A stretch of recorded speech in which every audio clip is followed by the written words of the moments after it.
Class में हम आपको लिमिटिंग रिएक्टेंट और यील्ड का न्यूमेरिकल का सलूशन करने का तरीका बताएंगे। सो फर्स्ट ऑफ ऑल हम इस क्वेश्चन को रीड करते हैं जो हमें गिवन किया गया है। Combustion of ethene in air to form CO2 and water is given in the following equation. Student ये इक्वेशन हमें गिवन होती है, तो ये कंबशन इक्वेशन है और इसमें CO2 और वाटर बन रहे हैं। एथीन का 1 मोल है, ऑक्सीजन के 3 मोल है, कार्बन डाइऑक्साइड के 2 मोल हैं और वाटर के 2 मोल हैं। ये बैलेंस इक्वेशन हमें गिवन होगी हर सवाल में। नाउ पढ़ते हैं डेटा कैसा बनेगा। If a mixture containing 2.8 gram of ethene and 6.4 gram of oxygen is allowed to ignite, identify the limiting reactant. Now student, it is clear that 2 reactants are given और 2 reactants की हमें मास दी हुई है। तो इसका मतलब ये हुआ कि ये लिमिटिंग रिएक्टेंट का न्यूमेरिकल है। लिमिटिंग रिएक्टेंट के न्यूमेरिकल में हमें कोई से 2 या 3 रिएक्टेंट्स दिए जाएंगे, गिवन किए जाएंगे, जबकि स्टिचोमेट्री में सिर्फ एक ही रिएक्टेंट हमको गिवन किया जाता है। तो ये हमने डिसाइड कर लिया कि ये हमने कैसे सॉल्व करना है, लिमिटिंग रिएक्टेंट वाले पैटर्न से सॉल्व करना है। अब इसी सवाल में उन्होंने एक और पार्ट भी ऐड कर दिया है, वो देखते हैं वो क्या है। If 4.586 gram CO2 is actually formed, यानी हमें CO2 की एक्चुअल यील्ड दे दी है, what is the percent yield. तो हमें सेकंड पार्ट में क्या फाइंड आउट करना है, परसेंट यील्ड फाइंड आउट करनी है। तो स्टूडेंट, अब इस सवाल को हम कैसे सॉल्व करते हैं आइए आपको बताते हैं। इस सवाल का पहला स्टेप होगा कि हम कन्वर्ट करेंगे मास को मोल में, यानी conversion of mass into mole using formula mole is equal to mass upon molar mass. मैंने हेडिंग में ही फार्मूला लिख दिया ताकि हमें इसको बार बार लिखना ना पड़े। तो हम सबसे पहले जो हमारा गिवन रिएक्टेंट है इथीन और ऑक्सीजन, इन दोनों के मोल निकालते हैं। Moles of ethene is equal to mass कितनी गिवन है 2.8 एंड स्टूडेंट हम इसकी मोलर मास रखेंगे इथीन की, हम खुद कैलकुलेट करेंगे। 2 कार्बन है, एक कार्बन की एटॉमिक मास 12, 2 की कितनी हो गई 24, एक हाइड्रोजन की एटॉमिक मास 2, 2 की कितनी हो गई 2, तो टोटल कितनी हो गई 2.8 डिवाइडेड बाय, सॉरी ये C2H4 है, गलती से जरा देखिएगा प्लीज, मैंने C2 लिख दिया था, तो ये C2H4 है। कार्बन की 24 हो गई, हाइड्रोजन की 4 हो गई, तो 2.8 डिवाइडेड बाय 28 हो गया, मोलर मास हो गई इथीन की 28। तो अब हमने इसको डिवाइड करा स्टूडेंट, तो डिवाइड करा तो हमारे पास आंसर आ रहा है 0.1। क्या आंसर आ रहा है 0.1। ये हमारा पहला मोल आ गया। अब हम दूसरे रिएक्टेंट के लिहाज से निकालेंगे स्टूडेंट, मोल्स ऑफ ऑक्सीजन निकालेंगे। दूसरा रिएक्टेंट ऑक्सीजन है, ऑक्सीजन की मास कितनी दी हुई है जनाब 6.4 और ऑक्सीजन की मोलर मास कितनी है 2 × 16 32। तो 6.4 divided by 32 will give the answer 51.2। 6.4 को 32 से डिवाइड करेंगे 51.2। तो इसको भाई हम कर लेते हैं 6.4 डिवाइडेड बाय 32 विल गिव 0.2। कितने मोल आ गए जनाब 0.2। ये हमारे दोनों रिएक्टेंट के क्या आ गए, मोल्स आ गए। तो ये स्टेप जो है स्टिचोमेट्री का भी यही पहला स्टेप है, लेकिन स्टिचोमेट्री के अंदर हमें कोई एक रिएक्टेंट गिवन होगा, दूसरा रिएक्टेंट गिवन नहीं होगा। जो दूसरा रिएक्टेंट जो हमें गिवन नहीं होगा वो होगा एक्सेस रिएक्टेंट। यहाँ पर हमें पहले फाइंड आउट करना है कि कौन है लिमिटिंग रिएक्टेंट और कौन है एक्सेस रिएक्टेंट। तो ये मामूली सा फर्क होता है स्टिचोमेट्री प्रॉब्लम में और लिमिटिंग रिएक्टेंट की प्रॉब्लम में। Now this is the second step of the problem और उसका नाम होता है जी मोल कंपैरिजन। ये बेटा स्टिचोमेट्री का भी सेम स्टेप है, mole comparison of required and given.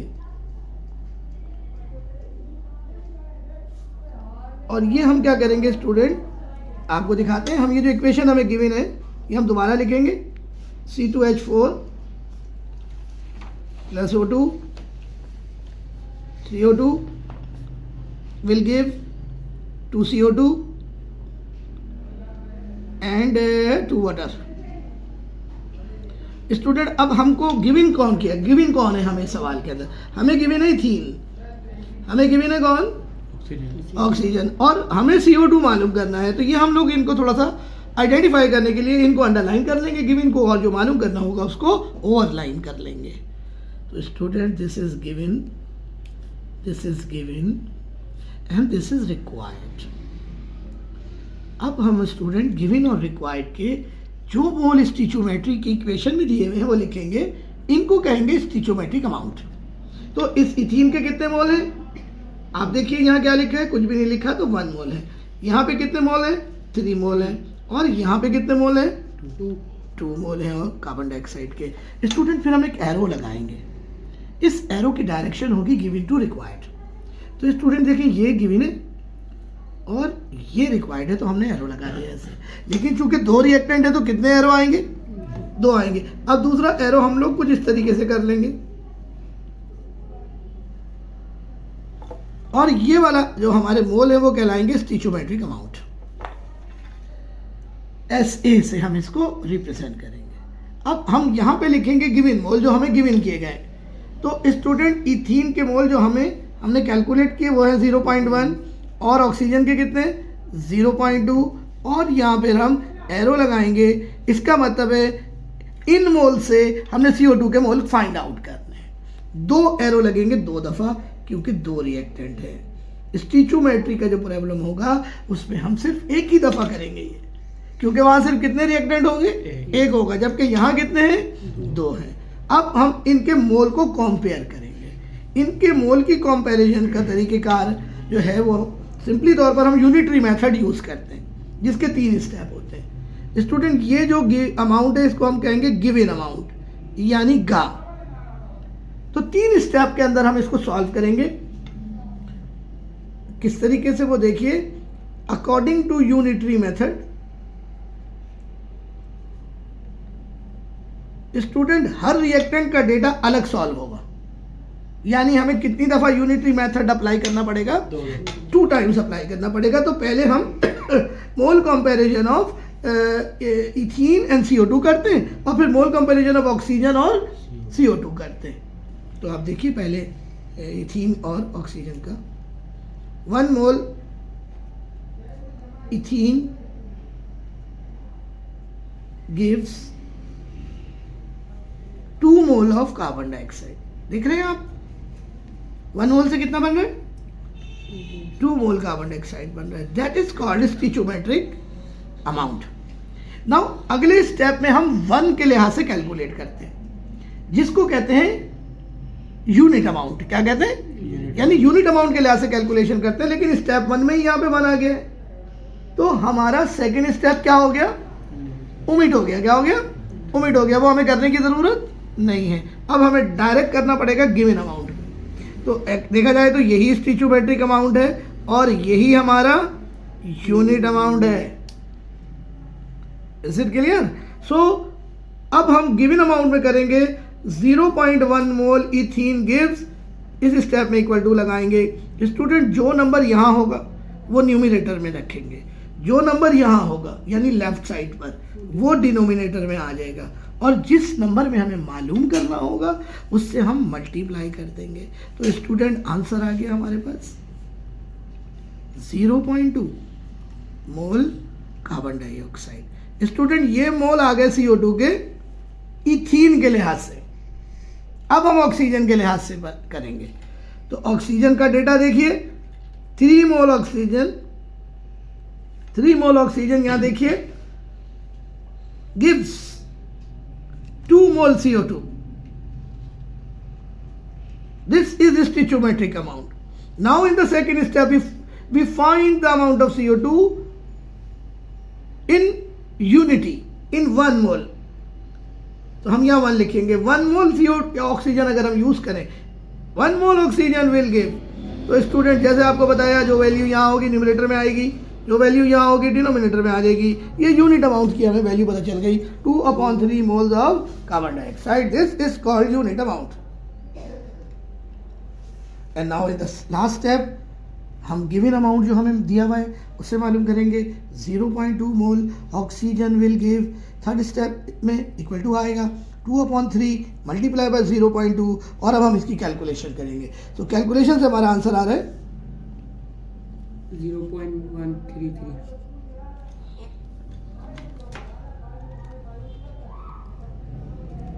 2 multiply 0.2 divided by 3 will give the answer 0.133 mole. So student ये दो मोल्स हमारे पास आ गए प्रोडक्ट के जो बनेंगे अगर हम इथीन का 0.1 मोल लें या ऑक्सीजन का 0.2 मोल लें। अब हम इन दोनों मोल को गौर से देखेंगे, क्योंकि अब हमने थर्ड स्टेप में मालूम करना है लिमिटिंग रिएक्टेंट। तो इन दोनों में से कम मोल किसके हैं, कम मोल कौन से बने हैं, ये वाला या ये वाला? तो चूंकि ऑक्सीजन से कम मोल बने हैं, सो ऑक्सीजन कहलाएगी लिमिटिंग रिएक्टेंट। इसके लिए हम थर्ड स्टेप यहाँ पे फिर लिखेंगे और उसका नाम होगा identification of limiting reactant. Identification of limiting reactant. Who is limiting reactant? Limiting reactant is that reactant which give least mole of the product. Here oxygen gives least mole of the product carbon dioxide, while C2H4 ethene gives greater mole of the CO2. So C2H4 is excess reactant. It would be left behind after the reaction, and oxygen is the limiting reactant, which means it is consumed first in the reaction. And how we identify it? It will always give least mole of the product. So we write oxygen is the limiting reactant as it gives least mole of product. Now student जो मोल आए हैं अब हम इनको मास में convert करेंगे। तो हम हेडिंग लगाएंगे conversion of mole into mass. तो स्टूडेंट हम मास का फार्मूला यूज करेंगे, mass equal to mole multiply by molar mass. So how many moles we calculated in the previous step? 0.133. And what is the molar mass of CO2? Molar mass of CO2, क्योंकि CO2 के मोल है तो CO2 की molar mass place करेंगे। तो CO2 की molar mass होगी 12 + 32 which means 44। 44 को हमने मल्टीप्लाई किया तो हमारे पास आंसर आ गया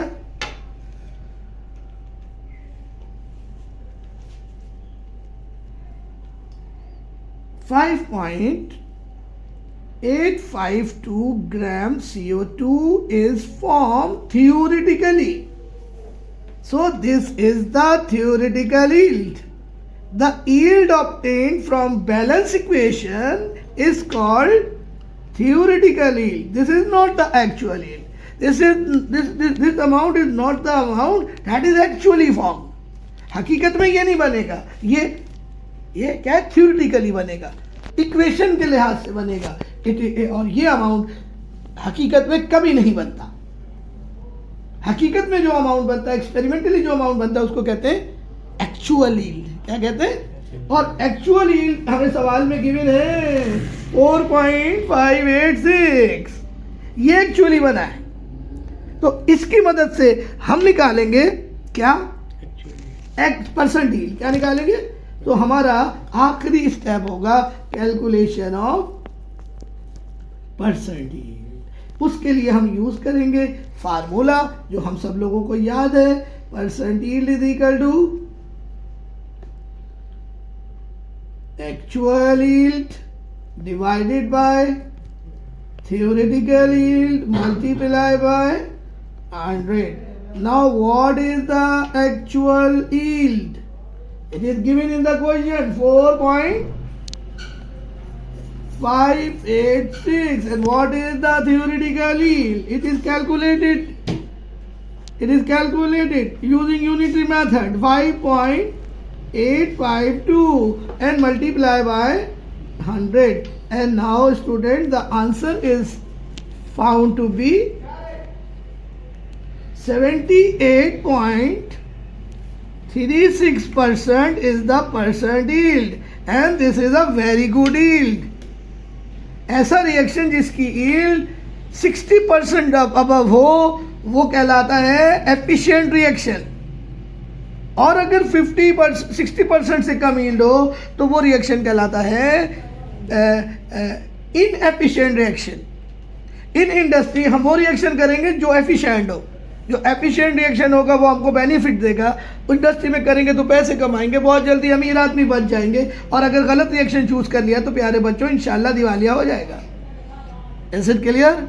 सो स्टूडेंट, आई होप कि आपको ये न्यूमेरिकल समझ में आया होगा, और अगर कोई स्टेप आपको अनक्लियर हो आप मुझे व्हाट्सएप करें मेरे यूट्यूब चैनल पर, तो मैं आपको रिप्लाई करूँगा फ़ौरन ही. Thank you so much. Allah हाफिज़.